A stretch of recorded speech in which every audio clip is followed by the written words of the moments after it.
എല്ലാ കാര്യങ്ങളും കവർ ചെയ്യുന്നത് നമ്മൾ ക്വസ്റ്റ്യൻസിലൂടെയാണ്. അപ്പോൾ പ്രിയ വിദ്യാർത്ഥികൾക്ക് ഒരിക്കൽ കൂടിയും ഗൂഗിൾ മീറ്റ് ക്ലാസ്സിലേക്ക് സ്വാഗതം. നമുക്ക് അടുത്ത ക്വസ്റ്റ്യൻ എഴുതാം. അതിന് മുൻപ് സാർ നേരത്തെ പറഞ്ഞ പോലെ മെയിനായിട്ട് നമ്മുടെ എല്ലാ കാര്യങ്ങളും എല്ലാ പോയിന്റ്സും കവർ ചെയ്യുന്നത് ക്വസ്റ്റ്യൻ ആൻസേഴ്സിലൂടെയാണ്. അപ്പോൾ ആ ക്വസ്റ്റ്യൻ ആൻസറിൽ എല്ലാ പോയിന്റും ഉണ്ട്. അപ്പോൾ പരീക്ഷയുടെ തലേന്ന് ആ ക്വസ്റ്റ്യൻ ആൻസേഴ്സ് വായിച്ച് നോക്കുമ്പോൾ തന്നെ നിങ്ങൾക്ക് വളരെ ക്ലാരിറ്റിയോട് കൂടിയിട്ട് ഉത്തരം എഴുതാനായിട്ട് സാധിക്കും. അപ്പോൾ നമുക്കിനി ഇന്നത്തെ ഫസ്റ്റ് ക്വസ്റ്റ്യനിലേക്ക് പോകാം. ഇന്നത്തെ ഫസ്റ്റ് ക്വസ്റ്റ്യൻ എന്ന് പറയുമ്പോൾ 12ാമത്തെ ചോദ്യമാണെന്ന് പ്രതീക്ഷിക്കുന്നു. അപ്പോൾ നമുക്ക് അടുത്ത ക്വസ്റ്റ്യൻ എഴുതിയെടുക്കാം. How did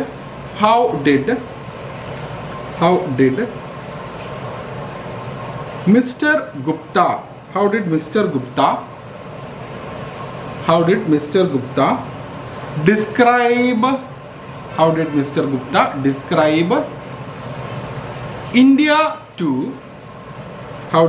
Gupta describe India to Mrs. Clifford? How did Mr. Gupta describe India to Mrs. Clifford? എഴുതിയോ? Okay, very good.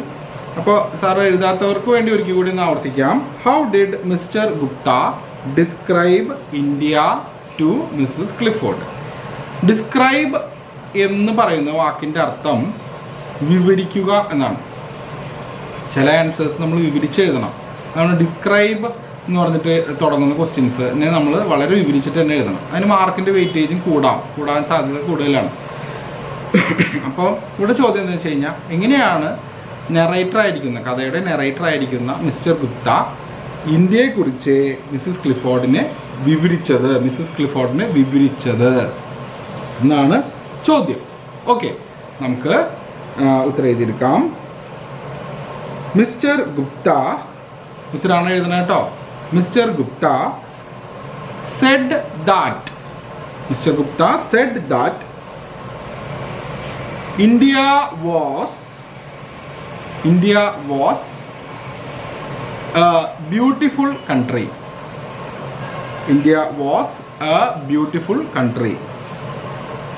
ഇന്ത്യ അതിമനോഹരമായ ഒരു രാജ്യമാണ് എന്നാണ് മിസ്റ്റർ ഗുപ്ത വിവരിച്ചത്.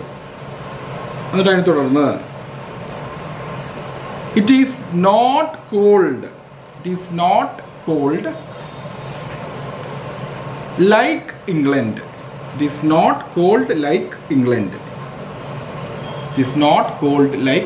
ഇംഗ്ലണ്ട് പോലെ തണുത്ത ഒരു രാജ്യമല്ല ഇന്ത്യ എന്നാണ് പറയുന്നത്. ഇംഗ്ലണ്ടിൽ ഒരുപാട് മഞ്ഞ് വീണ സ്ഥലങ്ങളാണ് കൂടുതൽ. വളരെ ടെമ്പറേച്ചർ ലോ ആയിട്ടുള്ള സാഹചര്യമാണ് ഇംഗ്ലണ്ടിൽ. അപ്പോൾ ആ സെൻറ്റൻസ് ഒരിക്കൽ കൂടി ആവർത്തിക്കാം. It is not cold like England.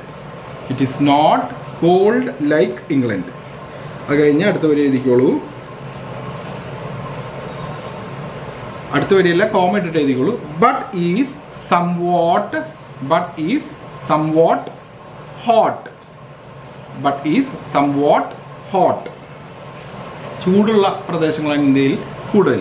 കാശ്മീരും Himachal പ്രദേശും ഒഴികെ ബാക്കിയുള്ള സ്ഥലങ്ങളിലൊക്കെ അത്യാവശ്യം ടെമ്പറേച്ചർ ഉള്ള സ്ഥലങ്ങളാണ്. രാജസ്ഥാനൊക്കെ ആണെങ്കിൽ ഭയങ്കര ടെമ്പറേച്ചർ ഉള്ള സ്ഥലങ്ങളാണ്.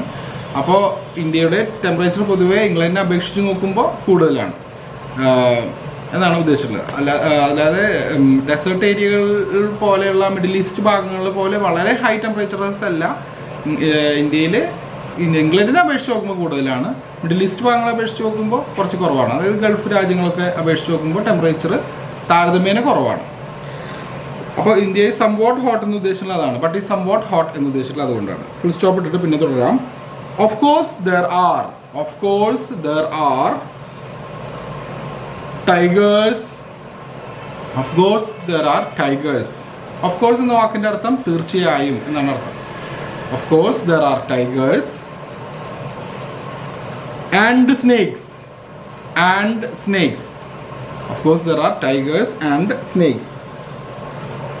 Of course there are tigers and snakes. എഴുതിയോ? അവിടെ വരെ എഴുതിയോ? Okay, of course there are tigers. Very good. Of course there are tigers and snakes in India. But they live in but they live in the jungles. But they live in the jungles. Full stop ഇടുക. ടൈഗേഴ്സും പാമ്പുകളൊക്കെ ഉണ്ടെങ്കിൽ അത് ഇന്ത്യയുടെ കാടുള്ള പ്രദേശങ്ങളാണ്. Jungles എന്ന് പറഞ്ഞാൽ കാടാണ്. Forest എന്നുള്ള വാക്കും കാട് തന്നെ ഉദ്ദേശിക്കുക. ജംഗിൾസിലാണ് കാടും ജംഗിൾസിലാണ് പാമ്പും പുലികളൊക്കെ ഉള്ളത്. അത് സാധാരണഗതിയിൽ മനുഷ്യരെ ഉപദ്രവിക്കാനുള്ള സാഹചര്യങ്ങളും സാധ്യതകളും വളരെ ഏറെ കുറവാണ് എന്നാണ് ആ വാക്കുകളുടെ സൂചന. എന്നിട്ട് അടുത്ത വരി എഴുതിക്കോളൂ. If they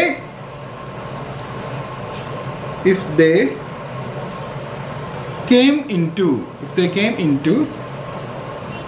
the places where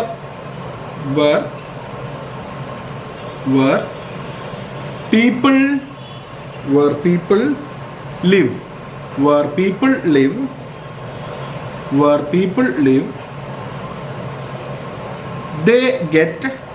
they get where people live, they get into danger.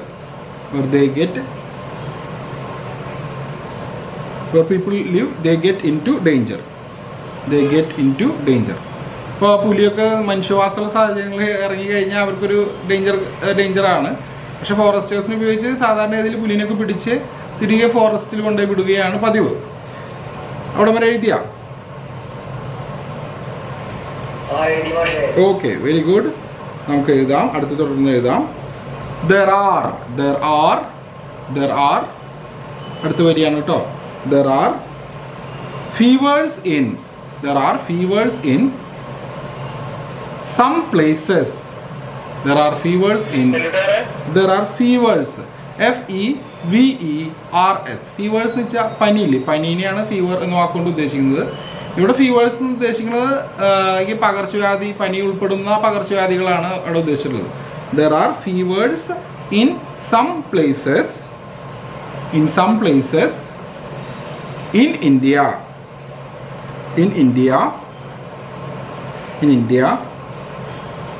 but they differ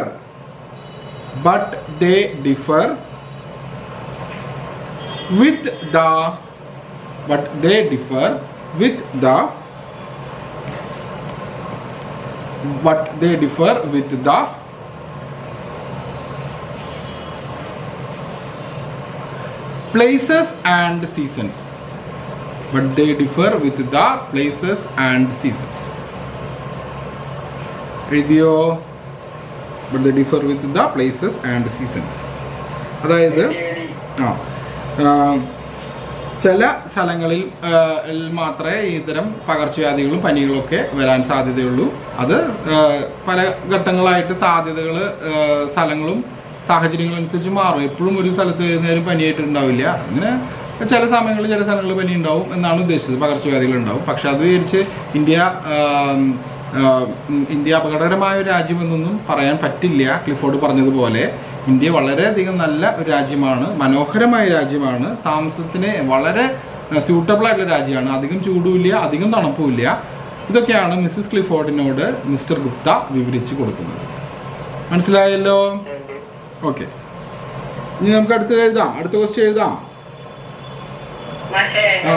എന്താ ചോദിച്ചോ? പ്ലേസസ് ആൻഡ് സീസൺസ് എന്നാണ്. പ്ലേസസ് ആൻഡ് സീസൺസ് എന്ന് പറഞ്ഞാലേ നമ്മള് വലിയ ക്വസ്റ്റ്യൻ അല്ല, ഉത്തരത്തിന്റെ അവസാന വരിയാണ് പറഞ്ഞത്. ആ പുതിയ ക്വസ്റ്റ്യൻ തുടങ്ങിയിട്ടില്ല. ഞാൻ സംശയം ചോദിച്ചപ്പോൾ ആ ഭാഗം ഒന്ന് പറഞ്ഞത് മാത്രം. But they differ with places and seasons എന്നാണ്. ഓക്കെ, സീസൺസ് എന്ന് വെച്ച് കഴിഞ്ഞാൽ കാലാവസ്ഥകൾ. ഉദാഹരണത്തിന് മഴക്കാലത്താണല്ലോ ഒരുപാട് പനികളൊക്കെ വരുന്നത്. അതാണ് അവിടെ ഉദ്ദേശിച്ചിട്ടുള്ളത്. മഴക്കാലത്തൊക്കെയാണ് പനികൾ വരുള്ളൂ, ചില സ്ഥലങ്ങൾ പ്രത്യേകിച്ച് എന്നാണ് അവിടെ ഉദ്ദേശിച്ചിട്ടുള്ളത്. ഓക്കെ, ഇനി നമുക്ക് അടുത്ത ക്വസ്റ്റ്യൻ എഴുതാം. Hello, okay. അടുത്തത് ക്വസ്റ്റ്യൻ ഒന്നുകൂടി എഴുതുമെന്ന് പറഞ്ഞത് അലനാണോ? ഒന്നുകൂടി പറഞ്ഞുതരുമെന്ന് ചോദിച്ചാൽ അലനാണോ? അടുത്ത ക്വസ്റ്റ്യൻ തുടങ്ങണുള്ളൂ കേട്ടോ. മാഷ് മറ്റേ ഉത്തരത്തിന്റെ അവസാന സെന്റൻസ് ആണ് ശ്യാംകൃഷ്ണയ്ക്ക് അല്ലേ പറഞ്ഞു കൊടുത്തത്? ഓക്കെ. അപ്പൊ ഇനി നമ്മൾ പുതിയൊരു ക്വസ്റ്റ്യൻ, അടുത്ത ക്വസ്റ്റ്യൻ തുടങ്ങും. ഓക്കെ. അടുത്ത ദിവസം ഏതാന്ന് ചോദിച്ചിട്ട് അപ്പോഴാണ് ശ്യാമകൃഷ്ണൻ ചോദിച്ചത് അവസാനത്തെ വരിയുടെ ലാസ്റ്റ് ഭാഗം ഒന്ന് പറഞ്ഞു തരുമെന്ന്. അപ്പോൾ സാർ വേഗം പറഞ്ഞു കൊടുത്തത് അതാ. അപ്പോൾ അലൻ തെറ്റിദ്ധരിച്ച് അടുത്ത ക്വസ്റ്റ്യൻ തുടങ്ങിയെന്ന്. ഇല്ല സാർ ഇപ്പോൾ തുടങ്ങണുള്ളൂ. ഓക്കെ, നമുക്ക് അടുത്ത ക്വസ്റ്റ്യൻ തുടങ്ങാം. Who is Francis? Who is Francis? Who is Francis? Who is Francis? What do you know about him? What do you know about him? What do you know about him? What do you know about him? ആരാണ് Francis എന്നാണ് ചോദ്യം. അദ്ദേഹത്തെ കുറിച്ച് നമുക്ക് എന്തറിയാം എന്നാണ് അടുത്ത തുടർ ചോദ്യം.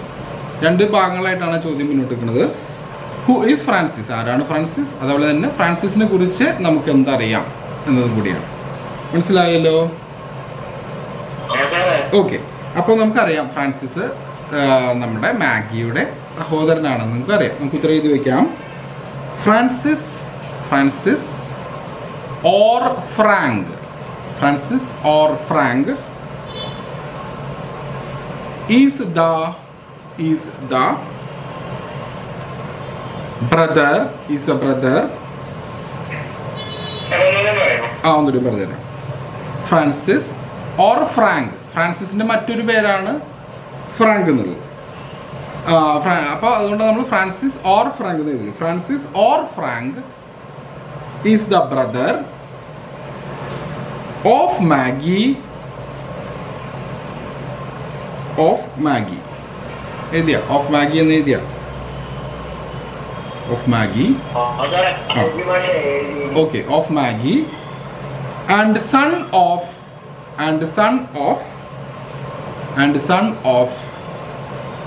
Mrs. Clifford, and son of Mrs. Clifford, and son of Mrs. Clifford, and son of Mrs. Clifford. Okay. Okay, അടുത്ത വരി എഴുതാം. ഫുൾ സ്റ്റോപ്പ് ഇട്ടതിന് ശേഷം അടുത്ത വരി തുടങ്ങാം. They both എന്ന് വെച്ചാൽ രണ്ടുപേരും. They both love him dearly. അമ്മയ്ക്ക് മകനെ ഇഷ്ടമായിരുന്നു, പെങ്ങൾക്ക് സഹോദരനെയും വളരെ ഇഷ്ടമായിരുന്നു. They both love him dearly. വളരെയധികം സ്നേഹം ഉണ്ടായിരുന്നു എന്നാണ് പറഞ്ഞിരിക്കുന്നത്. They both love him dearly. Full stop ഇടുക. മറ്റേ അടുത്ത വരിയായിട്ട് എഴുതാം. He is in Punjab. He is in Punjab.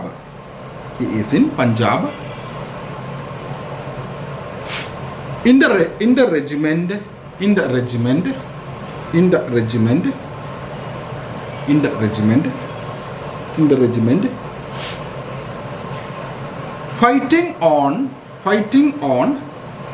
Fighting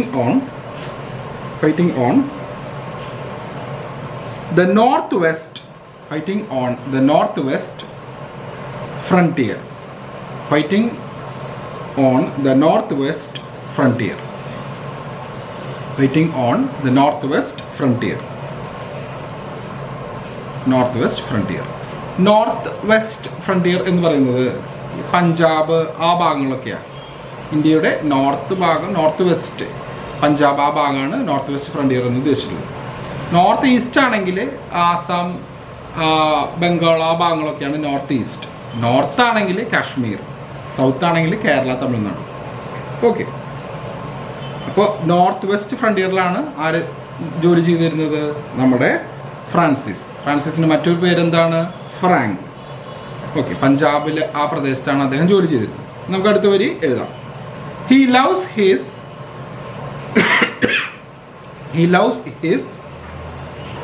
mother and sister.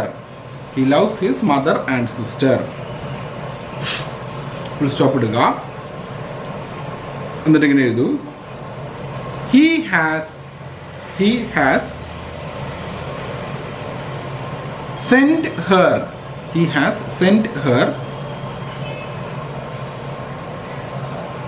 sister.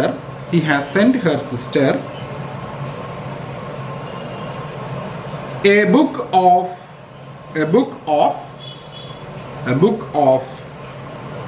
pictures of Simla. A book of pictures of Simla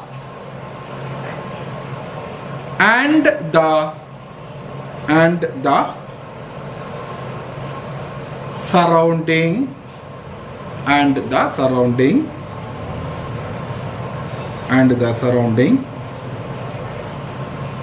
mountain country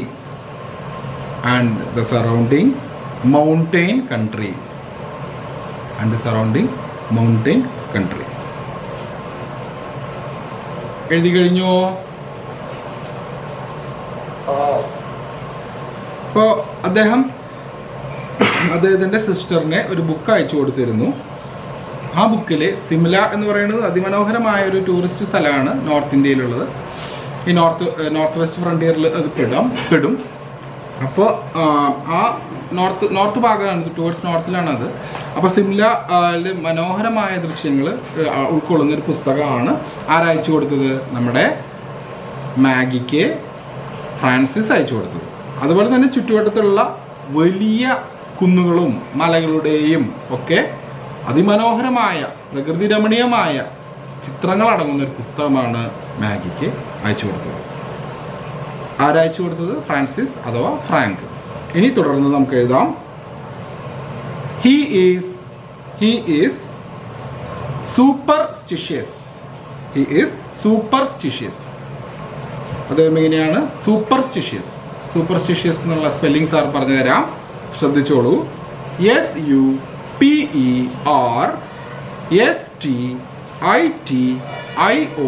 SUPERSTITIOUS. Superstitious എന്ന വാക്കിന്റെ അർത്ഥം അന്ധവിശ്വാസമുള്ള എന്നാണ്. Superstitious എന്ന വാക്കിന്റെ അർത്ഥം അന്ധവിശ്വാസമുള്ള. സൂപ്പർസ്റ്റിഷ്യസ് എഴുതി കഴിഞ്ഞു? Okay, very good. അടുത്ത വരി പറഞ്ഞുതരാം. He also sent her a crystal ring.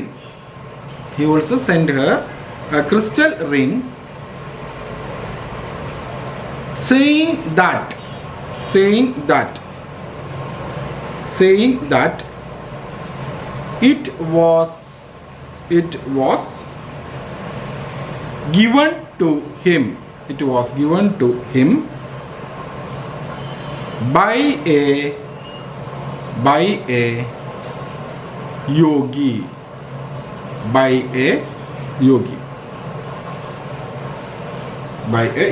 ഒരാൾ ലേറ്റ് ആയിട്ട് എൻട്രി ചെയ്തിട്ടുണ്ടല്ലോ. അഭിനന്ദ്, സമയത്തിൽ എൻട്രി ചെയ്യാൻ ശ്രദ്ധിക്കുക കേട്ടോ. ഓക്കെ പറഞ്ഞു തരാം. നമ്മൾ നിർത്തിയത് he also sent her a crystal ring. അവിടെ വരെ എഴുതിയ that it was given to him by a yogi.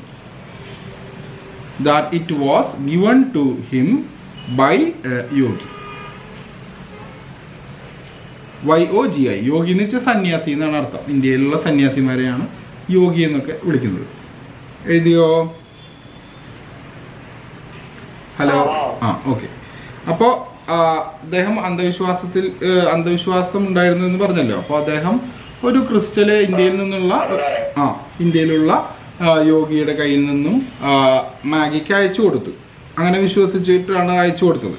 അതൊരു മാജിക്കൽ ആയിട്ടുള്ള ഒരു റിംഗ് ആണ് എന്നാണ് അവർ വിശ്വസിച്ചത്. അപ്പോൾ ഇനി അടുത്ത വരി എഴുതാം. The yogi had told him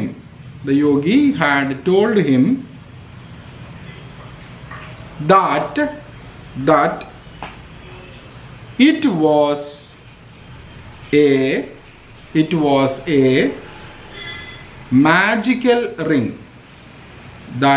was a magical ring.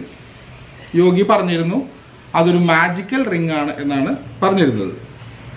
അത് നോക്കിക്കഴിഞ്ഞാൽ, ഒരു വ്യക്തിയെ മനസ്സിൽ ധ്യാനിച്ച് നോക്കിക്കഴിഞ്ഞാൽ ആ വ്യക്തി അകലത്താണെങ്കിൽ പോലും അദ്ദേഹത്തിൻ്റെ കാര്യങ്ങളും ഒക്കെ അറിയാൻ സാധിക്കുമെന്നാണ് നമ്മുടെ ഇദ്ദേഹം ചിന്തിച്ചിരുന്നത്. ആര്? നമ്മുടെ ഫ്രാങ്ക് ചിന്തിച്ചിരുന്നത്. പക്ഷെ അതൊരു തെറ്റായ ചിന്തയായിരുന്നു എന്ന് പിന്നീട് മനസ്സിലായി. കാരണം മാഗിയുടെ അമ്മ മിസ്സിസ് ക്ലിഫോർഡും നോക്കിയിട്ട് ആ റിങ്ങിൽ നിന്ന് ഒന്നും തന്നെ കാണാൻ സാധിച്ചില്ല. അതുകൊണ്ടാണ് മിസ്റ്റർ ഗുപ്തയോട് പിന്നീട് അവർ നോക്കാൻ ആവശ്യപ്പെടുന്നത്. അപ്പോൾ മിസ്റ്റർ ഗുപ്തയോട് കാണാൻ സാധിക്കുന്നു എന്ന് പറയാൻ മാഗി നിർബന്ധിക്കുകയാണ് ചെയ്യുന്നത്. അദ്ദേഹത്തിനെ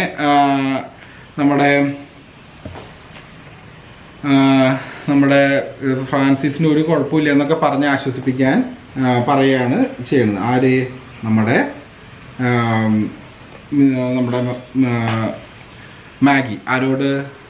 ഫ്രാൻസിസിനെ കുറിച്ച് നല്ല കാര്യങ്ങൾ പറയാൻ മിസ്റ്റർ ഗുപ്തയോട് ആവശ്യപ്പെട്ടാണ് മാഗി ചെയ്യുന്നത്, ഈ റിങ്ങിൽ നോക്കിയിട്ടേ.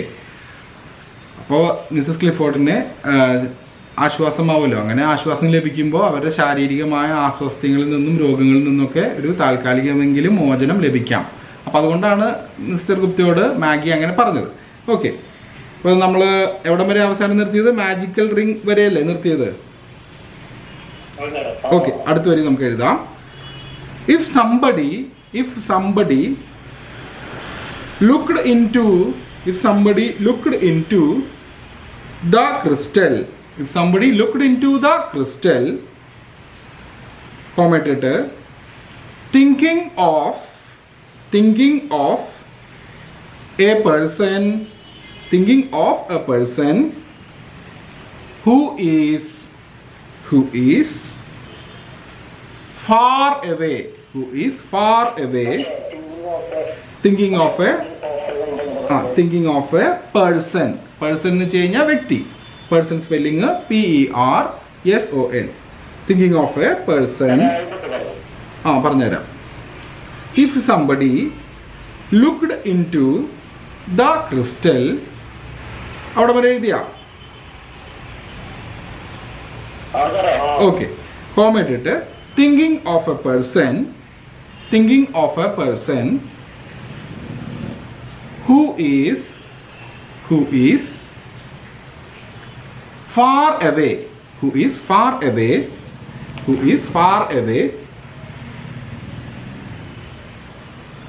commentator, he can see the person and what he is doing, അവിടെ വരെ എഴുതിയോ? ഓക്കെ, അടുത്ത വരി നമുക്ക് നോക്കാം. Maggi and Mrs. Clifford often looked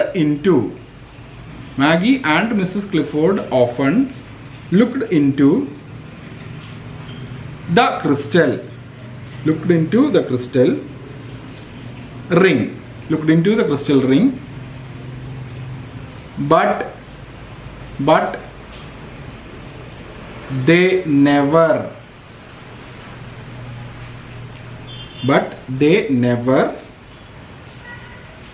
saw Francis.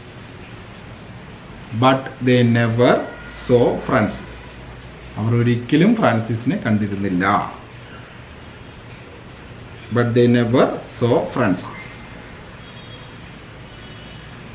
ആ റിങ്ങിൻ്റെ ഉള്ളിൽ അതാണ് പറഞ്ഞിരിക്കുന്നത് കേട്ടോ. But they never saw Francis. അവിടെ വരെ എഴുതിയോ? ഓക്കെ, അടുത്ത വരി നമുക്ക് എഴുതാം. Finally we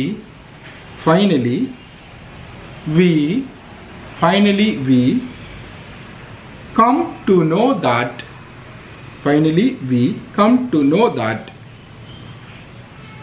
Francis was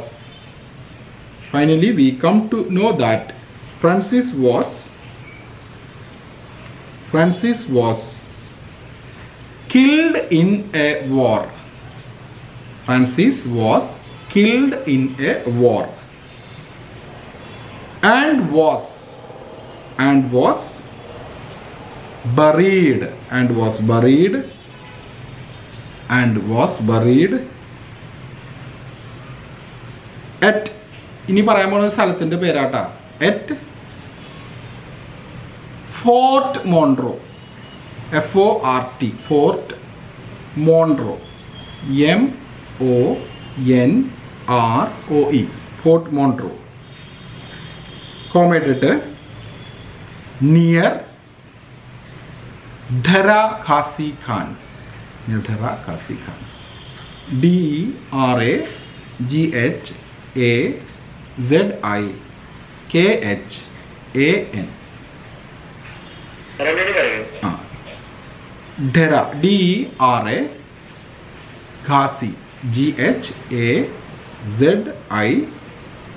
Khan KHAN okay എഴുതിയല്ലോ ഓക്കെ നമുക്ക് തുടർന്ന് എഴുതാം ഫുൾ സ്റ്റോപ്പ് ഇട്ടതിന് ശേഷം തുടർന്ന് എഴുതാം Maggie wants the narrator to place some flowers on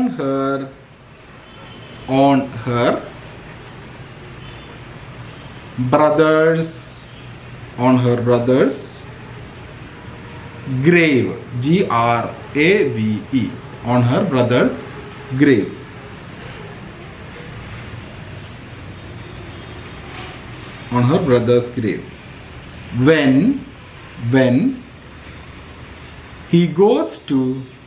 when he goes to India and she pays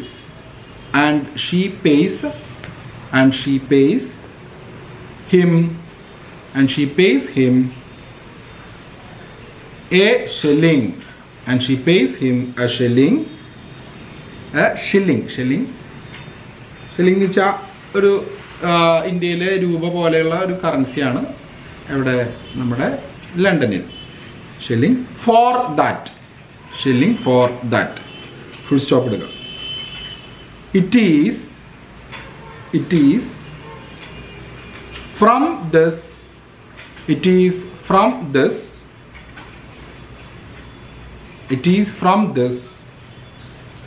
sacrificial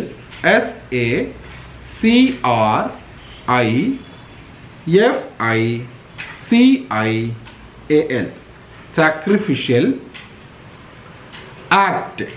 sacrificial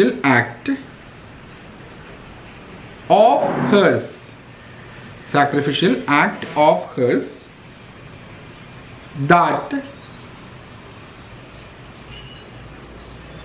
sacrificial ആക്ടിൻ്റെ അർത്ഥം എന്താണെന്നറിയോ? ത്യാഗ സമ്പൂർണമായ പ്രവൃത്തി. ഓക്കെ, അതിന് മുകളിൽ എഴുതാൻ താല്പര്യമുള്ളവർ എഴുതുക, അർത്ഥമറിയാത്തവർ എഴുതുന്നതാണ് അതിൻ്റെ ഉചിതം. അതാണ് ഉചിതം. Okay, sacrificial act of hers that the story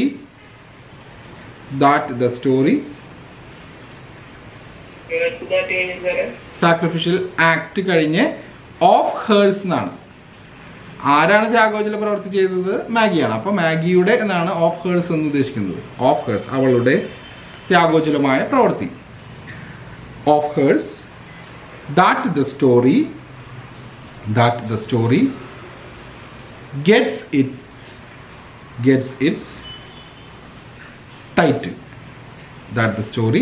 its title. അപ്പോൾ that the story gets its title തലക്കെട്ട്. സ്റ്റോറിയുടെ ടൈറ്റിൽ നമുക്കറിയാം, ദ പ്രൈസ് ഓഫ് ഫ്ലവേഴ്സ്. മാഗിയുടെ ത്യാഗോജലമായ പ്രവൃത്തിയുടെ പ്രതിഫലനമാണ് ഈ കഥയിൽ. ആ കഥയുടെ ടൈറ്റിൽ കഴിഞ്ഞ് ഫുൾ സ്റ്റോപ്പ് ഇട്ടോളൂ. ടൈറ്റിൽ എന്ന് വെച്ചാൽ തലക്കെട്ട്. ആ കഥയുടെ തലക്കെട്ട് അതാണ് എന്നാണ് ഇവിടെ പറഞ്ഞിരിക്കുന്നത്. ആ തലക്കെട്ടിനോട് വളരെ അർത്ഥമുള്ള പ്രവൃത്തിയാണ് മാഗി ചെയ്തത്. അത്രയെങ്കിലും മാഗിക്ക് സ്വന്തം സഹോദരനോട് ചെയ്യാൻ സാധിക്കാൻ വേണ്ടി പരിശ്രമിച്ചു. അപ്പോൾ മാഗി ആ ഷെല്ലിങ് കൊടുത്തത് പ്രൈസ് ഓഫ് ഫ്ലവർ ആയിട്ട്. Story gets it's title. അതായത് മാഗി അത്ര മാത്രം സഹോദരനെ സ്നേഹിച്ചിരുന്നു, സഹോദരന് വേണ്ടി എന്തെങ്കിലും ചെയ്യണമെന്ന ആഗ്രഹം ഉണ്ടായിരുന്നു. പക്ഷേ മരിച്ചതിന് ശേഷമാണ് സഹോദരന് എന്തെങ്കിലും ചെയ്യാൻ മാഗിക്ക് സാധിച്ചുള്ളൂ. പക്ഷേ മരിച്ചതിന് ശേഷം മാഗി ഒരു ഷില്ലിങ് കൊടുത്ത് കുത്തിയോട് അപേക്ഷിക്കുകയാണ് തൻ്റെ സഹോദരൻ്റെ കല്ലറയിൽ ആ ഷില്ലിങ്ങിനെ ഉള്ള പൂക്കൾ വെക്കണമെന്ന്.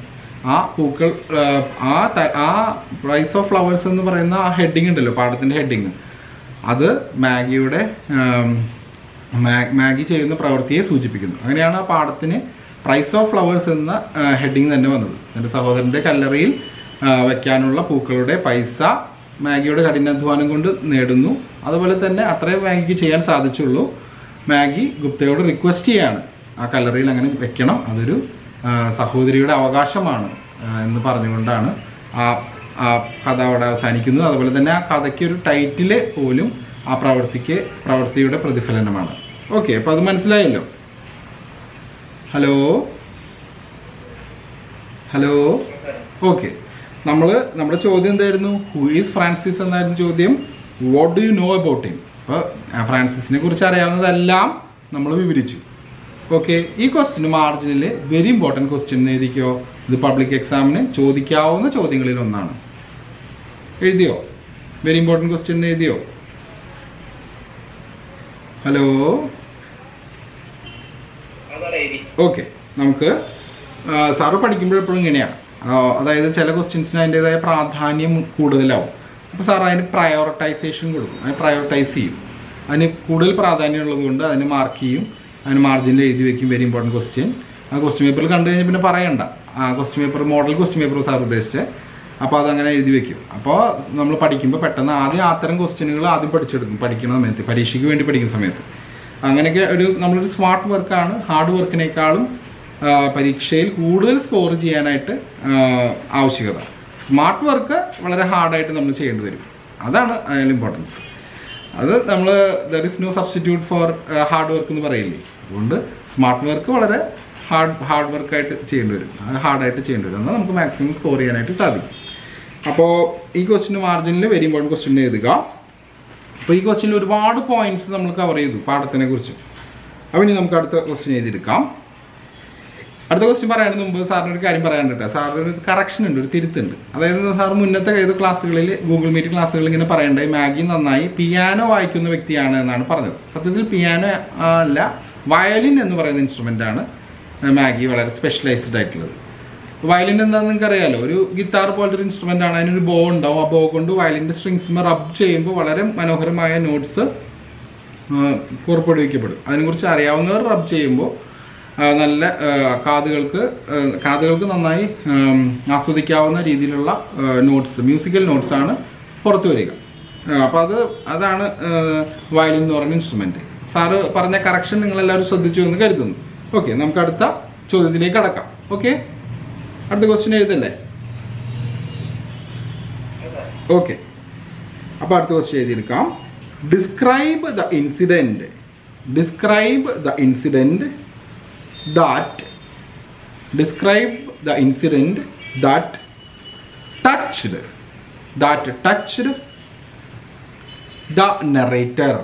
that touched the narrator deeply. Describe the incident that touched the narrator deeply. Narrator ആകുന്ന ഗുപ്തയുടെ മനസ്സിനെ സ്പർശിച്ച ഒരു സംഭവം എന്ത് എന്നാണ് ചോദ്യം. ഇൻസിഡൻറ്റ്, സംഭവം. നറേറ്റർ ആയിരിക്കുന്ന ഗുപ്തയെ വളരെയധികം മാനസികമായി സ്പർശിച്ച ഒരു സംഭവം എന്ത് എന്നാണ് ചോദ്യം. ചോദ്യം മനസ്സിലായല്ലോ? ഹലോ ഹലോ, പ്രിയ വിദ്യാർത്ഥികൾ ശ്രദ്ധിക്കുന്നുണ്ടോ? ഓക്കെ ഓക്കെ, പെൺകുട്ടികളുടെ സൗണ്ടൊന്നും കേൾക്കാമല്ലോ. Hello hello, okay, very good. അപ്പോൾ നമുക്ക് ഉത്തരം എഴുതിയെടുക്കാം. Maggie had a violin. Maggie had a violin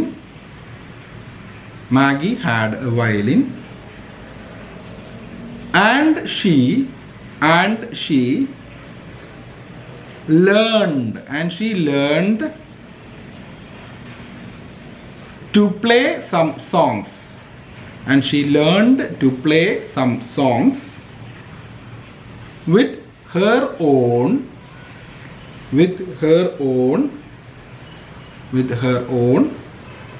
efforts.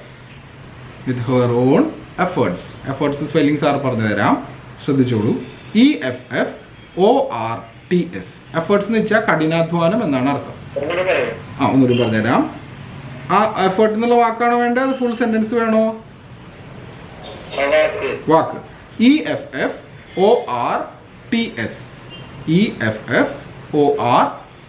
Efforts എന്ന് വെച്ചാൽ കഠിനാധ്വാനം, അധ്വാനം. എഴുതിയ? ഓക്കെ അൻവിൻ, നമുക്ക് അടുത്ത വരിയിലേക്ക് പോകാം. She could not go to any teacher.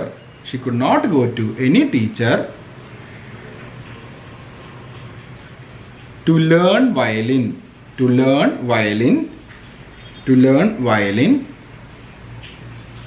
Because of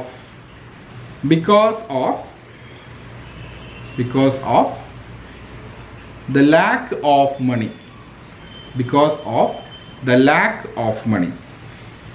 ഒരു അധ്യാപികയുടെ അടുത്തേക്കും പോകാൻ സാധിക്കാത്ത ഒരവസ്ഥ അവൾക്കുണ്ടായിരുന്നു.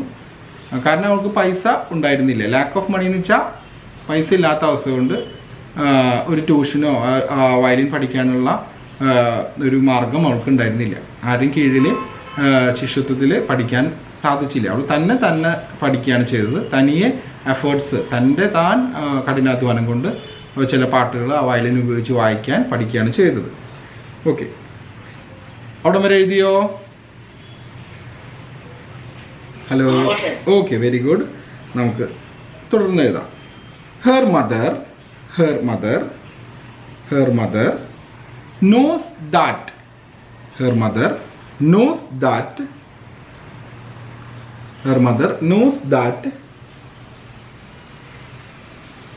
Maggie has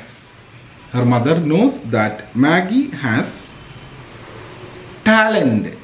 Her mother knows that Maggie has talent for playing violin. Maggie has talent for playing violin.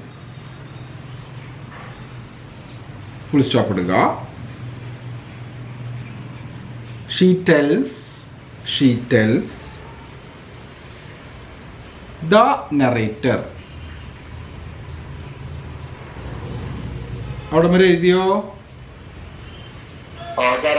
Okay, very good. She tells. Maggi കഴിഞ്ഞിട്ട് പറഞ്ഞുതരാം. Maggi കഴിഞ്ഞിട്ട് Maggie has talent for playing violin. Maggie has talent for playing violin. അതിന് full stop ഇട്ടിട്ട് she tells Maggie has talent for playing violin വരെ എഴുതിയോ? Okay, അതിന് full stop ഇട്ടിട്ട് she tells the narrator that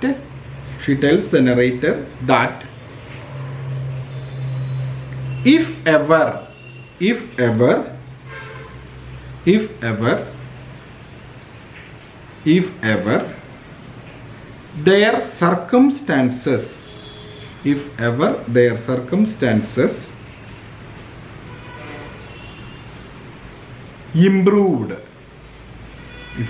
their circumstances improved,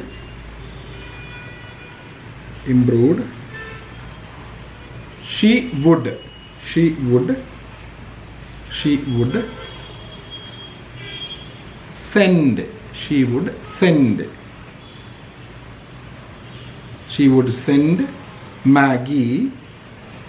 send Maggie. എപ്പോഴും പേരെഴുതുമ്പോൾ capital ലെറ്ററിൽ ആദ്യത്തെ അക്ഷരം എഴുതാനായിട്ട് ശ്രദ്ധിക്കണം. അപ്പോൾ മാഗിയുടെ എം ക്യാപിറ്റലായിരിക്കും. അതൊരു പങ്ക്ച്വേഷൻ്റെ ബേസിക്സ് ആണ്. അത് പ്രത്യേകമായിട്ട് പ്രിയ വിദ്യാർത്ഥികൾ ഓർക്കുക. അപ്പോൾ എം ക്യാപിറ്റലായിരിക്കും, പിന്നെ small letter AGGIE. She would send Maggie to have violin lessons. She would send Maggie to have violin lessons. അവിടെ വരെ എഴുതിയോ? Okay, very good. Okay, very good. Maggie to have violin lessons. Send Maggie to have violin lessons. അതിൻ്റെ അർത്ഥം മാഗിക്ക് violin പാഠങ്ങൾ പഠിക്കാനായിട്ട് ഒരു സാഹചര്യം കൊടുക്കുമായിരുന്നു. ആര്? Mrs Clifford. സാമ്പത്തികമായിട്ട് അവർ ഭദ്രതയിലായിരുന്നുവെങ്കിൽ എന്നാണ് പറയുന്നത്. ഓക്കെ, മനസ്സിലായല്ലോ. അപ്പോൾ സാമ്പത്തികമായ ഭദ്രതയ്ക്കും വേണ്ടിയിട്ട് കൂടിയിട്ടാണ് കേട്ടോ ഫ്രാങ്ക് പട്ടാളത്തിൽ ചേർന്ന് ഇന്ത്യയിലേക്ക് പോയി സേവനം അനുഷ്ഠിക്കുന്നത്. പക്ഷേ ഫ്രാങ്ക് ദൂരത്തായതുകൊണ്ട് കാര്യമായിട്ടൊന്നും ഇവരെ ഹെൽപ്പ് ചെയ്യാൻ സാധിക്കുന്നില്ല. ആ ഒരു പോയിന്റ് നിങ്ങൾ ഓർത്തിരിക്കുക. അപ്പോൾ ഇനി അടുത്ത വരി എഴുതാം. This incident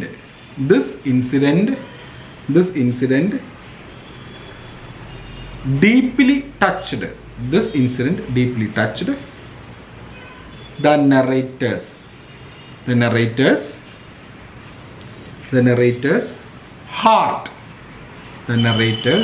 heart.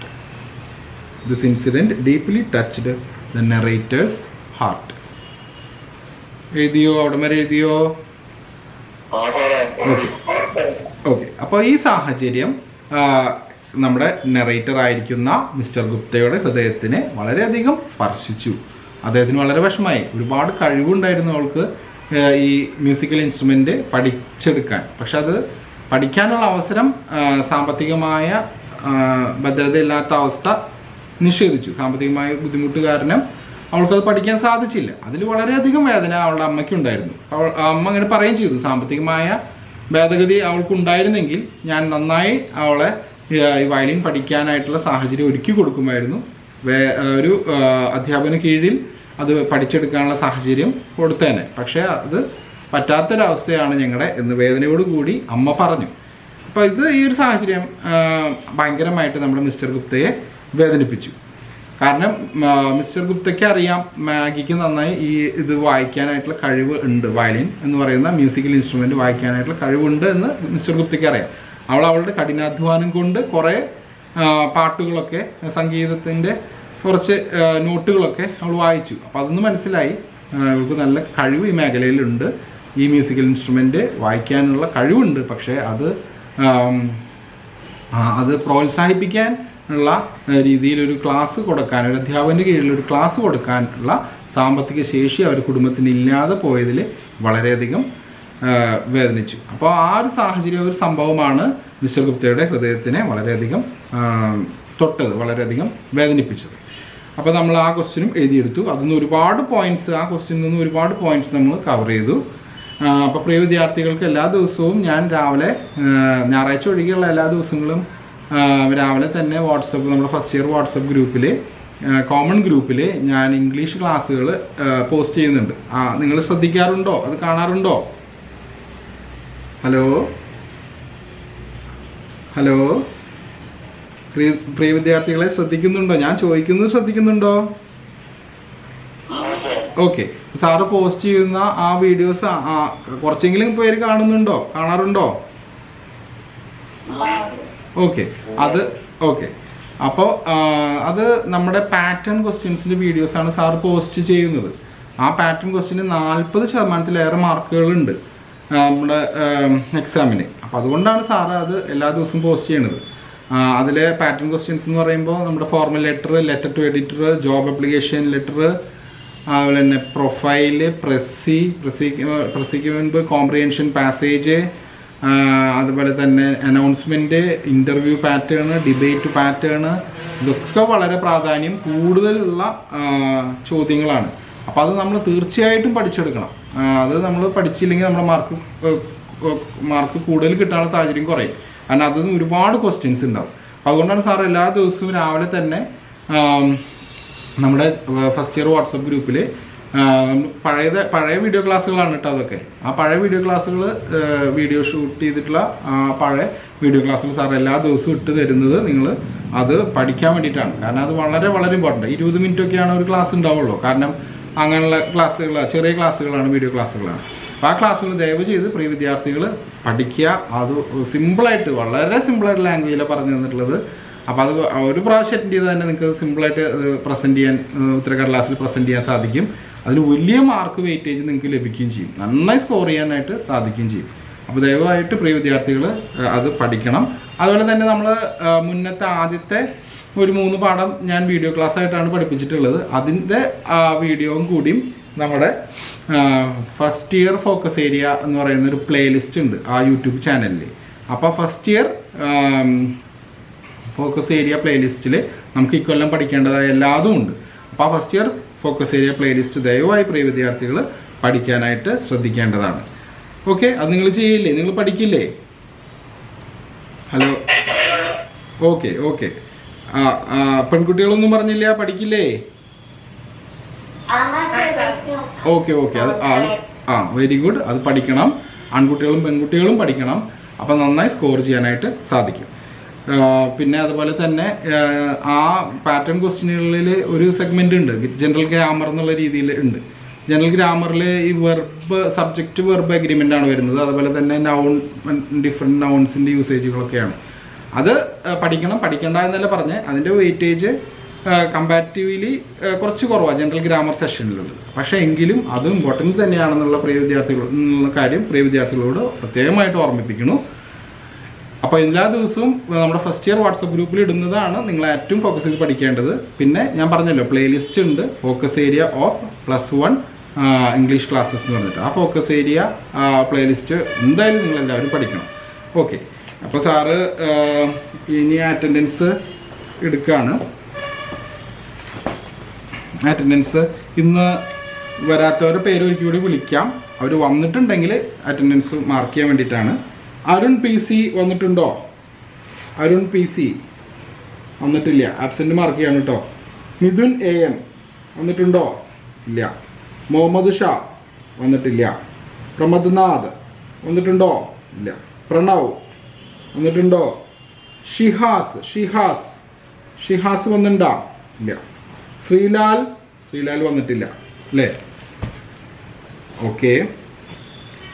കാശിനാഥൻ വന്നിട്ടുണ്ടോ? ഇല്ല. മുഹമ്മദ് മിർസ വന്നിട്ടില്ല.